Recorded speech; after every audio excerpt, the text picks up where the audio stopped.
Welcome back to New Rockstars. I'm Erik Voss, and it is early in the morning, and I am reacting to what we just saw in the Mandalorian Season Finale. Spoiler warning before I continue, because everything you care about in Star Wars could be ruined if you haven't seen this episode yet. Go watch it and come back. So there's a lot to react to, including the huge twist at the end of this episode and a post-credit scene. That's right, you gotta stick through the credits because there is a post-credit scene. Folks, our theories after that Tython episode were right. Luke Skywalker is the Jedi who Grogu connected with from that Seeing Stone. He looks pretty young, gotten some kind of injections because this looks a little pre-rendered, but whatever, he's got some sick green lightsaber skills. And not only is Luke Skywalker there, so is R2-D2. And we got his post-credit scene with Bib Fortuna on Tatooine. Let's just answer some quick questions. What just happened? So in Mando and Bo-Katan's rescue mission of Grogu from Moff Gideon, even after Mando has defeated Moff Gideon and is about to hand over the darksaber to Bo-Katan, but she's like, no thanks, I have to beat you in battle in order for me to truly claim it. We'll save that for next season. The dark troopers are closing in, but thank God a solo X-Wing is here. And if you know it's just one X-Wing, folks, you know who's piloting it. That's right, dark-robed, green lightsabered Luke Skywalker. Mark Hamill is credited here, but the physical performance is by actor Max Lloyd-Jones. Kind of looks like him. It ain't Sebastian Stan. What did I tell you? And right away, he's like, I'm gonna be a real papa kid. And he takes Grogu away from Din Djarin. And Din Djarin's like, I know this is right. And we're all crying. Tommy and I are gonna react to this and dive into a lot of these questions in our after show. And then R2-D2 shows up and they're gone. That's the end of the episode until we get to the post-credit scene. And the post-credit scene shows Bib Fortuna. He is packing on the pounds. He's like halfway to Jabba. Bib Fortuna is the male Twi'lek who was Jabba's right-hand man. He is now on his throne in Jabba's palace on Tatooine. This is interesting because it's almost Bib Fortuna's afterlife in the legend stories, but no like weird spider beings that try to harvest his brain. Instead, his death comes at the hand of Fennec Shand and Boba Fett. And we find out that that story will be told in the Book of Boba Fett coming December 2021. They left that out of Disney Investor Day. So what is the future for each of these things? Well, I'm gonna go into what's next for Grogu and Luke Skywalker in Wookieeleaks later today. Stick around for that. But when it comes to what's next on Mandalorian Season 3, that is obviously gonna be the story of the Mandalorian people, Bo-Katan, Din Djarin, as they work together to try to retake Mandalore and this whole brewing drama between them over who can truly claim the darksaber. Right now, it seems like Din Djarin doesn't want it. Bo-Katan does want it, but she has to earn it. And we might find some division between these two, where Din Djarin might feel like, you know what, maybe I do like this blade. So that's the Mandalorian. Meanwhile, we have this other limited series, the Book of Boba Fett, that's gonna follow Boba Fett and Fennec Shand on Tatooine. That's where we're probably gonna learn the story of how Boba Fett escaped the Sarlacc pit. That's coming December 2021. And then we have the Ahsoka Tano spinoff that's gonna follow Ahsoka's hunt for Thrawn. That is probably going to team her up with Sabine Wren. Dave Filoni said that Rebels epilogue scene might actually take place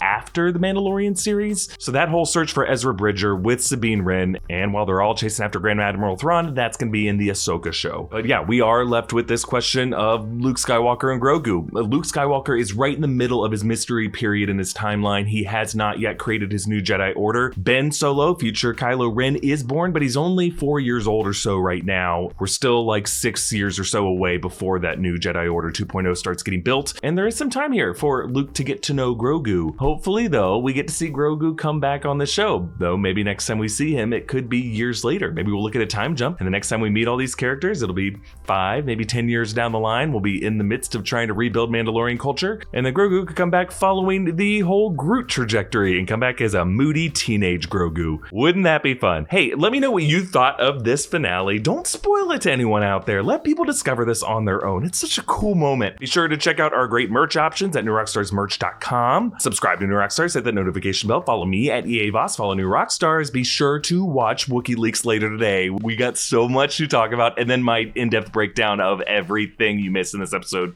is coming on Saturday. Thanks for watching. What an ending. Bye.